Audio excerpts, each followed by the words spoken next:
What's going on, Baltimore Ravens fans? You're watching the Ravens Rundown. My name is Joey Petersen, and I get it. Things have looked doom and gloom since the horrible loss on Thursday night on our Thanksgiving as well to the Cincinnati Bengals. But I'll tell you this, the Baltimore Ravens sat on their couches yesterday, watched football just like you and I, and they won without even having to strap on a helmet. I'll tell you exactly what I'm talking about in just a second. But it's the biggest week of the season so far, of course. I'm talking about the Week 14 matchup against the Pittsburgh Steelers. And we thought it'd be fun to have a little matchup going against the Pittsburgh Steelers for this week between our two channels. Ravens Rundown, which you're watching right now, and Steelers Talk, which is this version, just of course, with the Pittsburgh Steelers. Boo. If you love the Ravens, if you hate the Steelers, and if you want them to lose the Steelers on Sunday, make sure you hit that subscribe button. We're down 5 subs to Steelers Talk. Help me out. Subscribe. It is free. So, of course, what I'm talking about was yesterday's Week 13 game of Bills versus Steelers, a game that I was watching very intently, a game that the Pittsburgh Steelers actually had a lead on until a strip sack fumble, and then pretty much everything went downhill from there on out for the Pittsburgh Steelers. And this is exactly what we needed yesterday, okay? And I remember telling you guys this after the game on Thursday night. I said, guys, look, I get it. It looks horrible. You just got absolutely dominated in primetime at home by the Cincinnati Bengals in Joe Burrow's first game in the last, 2.5 months. But it all feels fine if the Buffalo Bills take care of business on Sunday. Now, sure, you would like to have a game-and-a-half lead on the Pittsburgh Steelers in the AFC North Standings. You would have liked to have won Thursday's game to pretty much take Cincinnati out of it and had a more comfortable lead over Pittsburgh, but you didn't. But guess what? You sit in the exact same place as you went into last week, and that is number 1 in the AFC North. Sure, you got a similar record to the Pittsburgh Steelers, but you've got a better record within the AFC North than they do, and of course, they took the lead after Thursday night, having they not played yet, and then the Bills took care of business. First time I've cheered for Josh Allen, maybe ever. Right now, if you look at the AFC playoff picture, you see the Ravens with the number 4 seed sitting at 6-6.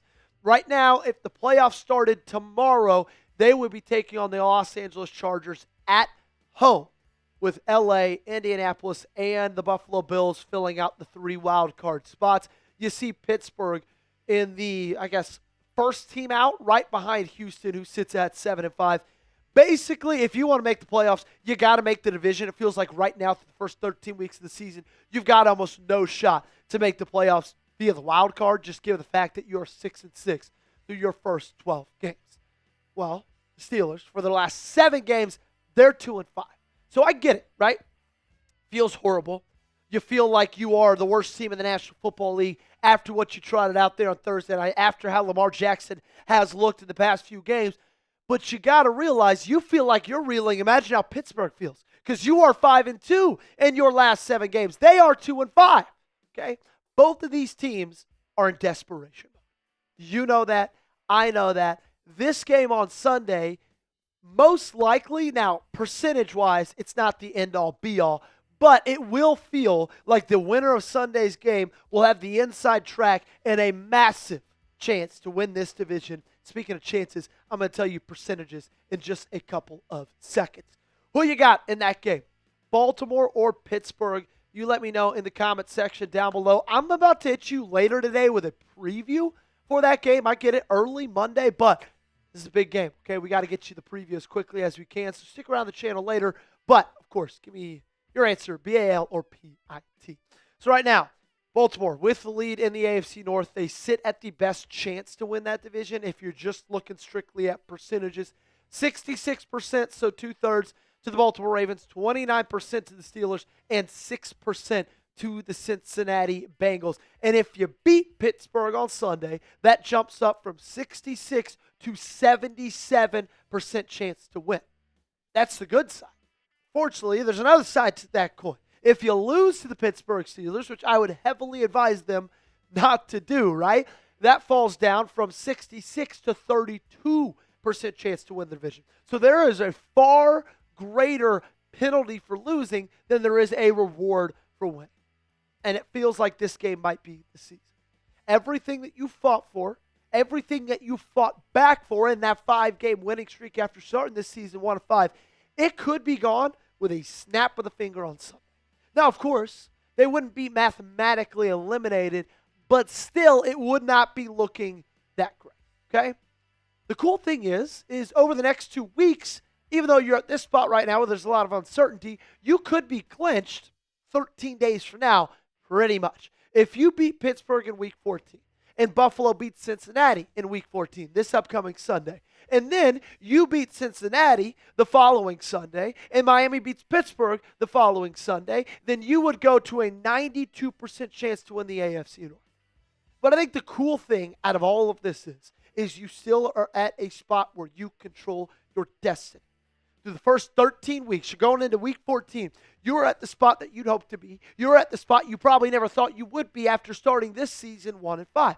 You control your outcome. You don't need anybody else to win for you. You don't need anybody else to lose for you. You still control what happens with your season. It's not going to get any easier. You got the Pittsburgh Steelers at home. Then you go on the road to take on the Bengals. Then you play the Patriots, who are one of the top teams in the AFC. You play the Packers, who are one of the top teams in the NFC.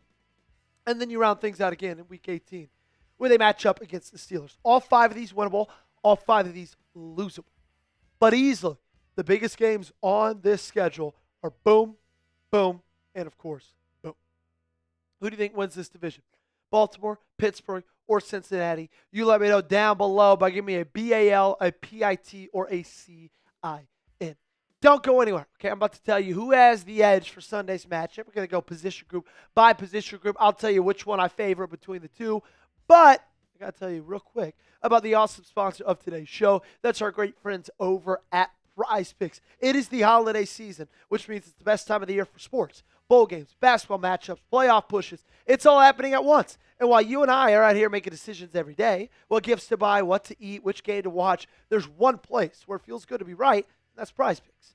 My wife, coming into this season, couldn't even name 4 pro teams. And then we started playing on PrizePicks, and now every Saturday night, we're breaking down who she's picking for her lineups. It's the most exciting way to watch football. PrizePicks now has early payouts. If your lineup gets off to a hot start, you may now have the option to cash out those winnings before the game even finishes. And on PrizePicks, how you play is up to you. If you want flexibility, choose Flex Play. And if you want the biggest payouts, go for the Power Play. You can Flex Play or Power Play my lineup for tonight's game. Monday Night Football, Giants, Patriots. Giving them more on Travion Henderson, 65.5 rush yards. Less on Jackson Dart, 205.5 pass yards. And for the heck of it, let's throw in a kicker. Younghoe Koo, more than half a field goal made. Download the PrizePicks app today and use code CLNS to get $50 in lineups after you play your first $5 lineup. That's code CLNS to get $50 in lineups after you play your first $5 lineup. The link to this promo is in the comments and description of today's video. PrizePicks, it's good to be right. All right, let's talk about who has the edge between these two teams. When it comes to the head coach, I give the edge to the Pittsburgh Steelers. Look, I feel like they're both in a very similar spot, okay? Both of them have been where they've been for a very, very long time. Both of them have won Super Bowls with where they are, and both fan bases seem to be growing tired of their head coach, who really hasn't done much recently in terms of postseason success. The difference between these two guys, in my opinion, is Mike Tomlin still gives you some kind of schematical advantage, and I don't think John Harbaugh does. So in terms of head coach, I'm giving the edge to the Steelers 10 times out of 10. Quarterback, I'm going to give the edge to the Ravens. Look, I get it. Lamar Jackson has not been playing good football recently. He had his worst game, I think, as a pro on Thursday night against the Cincinnati Bengals, but still, I'm taking Lamar Jackson over a 47,000-year-old Aaron Rodgers any day of the week. Running back room, I'm going to go with Derrick Henry. The thing is Derrick Henry played well on Thursday night against the Bengals when they had him in there. They just did not have him in there very often, right? Rasheen Ali outsnapped Derrick Henry. Inexcusable, unexplainable, but still, give me Derrick Henry over Jaylen Warren any day of the week. Wide receiver room, I'm going to go Ravens as well here. I think DK Metcalf might be the best wide receiver out of the entirety of these two teams combined. However, the core itself at the wide receiver room for the Baltimore Ravens, I think, is better and deeper. But when you go to the offensive line, I'm going to make this one a push, okay? Because I feel like both offensive lines, let's call a spade, they are not very good, okay? Both have struggled. Both have struggled in different ways, though. I think the Steelers struggle a little bit more on the outsides. and the Ravens struggle a little bit more on the interior. Defensive line, I'm going to go Steelers. T.J. Watt, Alex Highsmith, Cam Hayward. That one really doesn't need much debate. The Ravens' defensive line has been one of the worst in the National Football League. Linebacker room, I'm going to go push here. I've really liked what I've seen from Roquan Smith in the past couple of weeks. The same with a guy like Teddye Buchanan. I think Trent Simpson's played some good football as well. So I think that one's a push. Same with the cornerback room. If Nate Wiggins is playing, I might lean Baltimore, but if he's not, I might lean Pittsburgh. We just don't know his injury status as of right now. And for the safety room, give me the Baltimore Ravens. You got Kyle Hamilton. They do not. You are better than they are at that position. You want the Ravens to beat the Steelers? Simple question. If your answer to that question is yes, do me a big favor. Hit the thumbs up button. Like today's video. Don't jinx it. Don't, take any chances with this. Just lock in this win by hitting that thumbs up button. We're going to get out of here, but make sure you got me followed on socials, Twitter, Instagram, and right here, youtube.com/RavensTV. Daily videos on your Baltimore Ravens.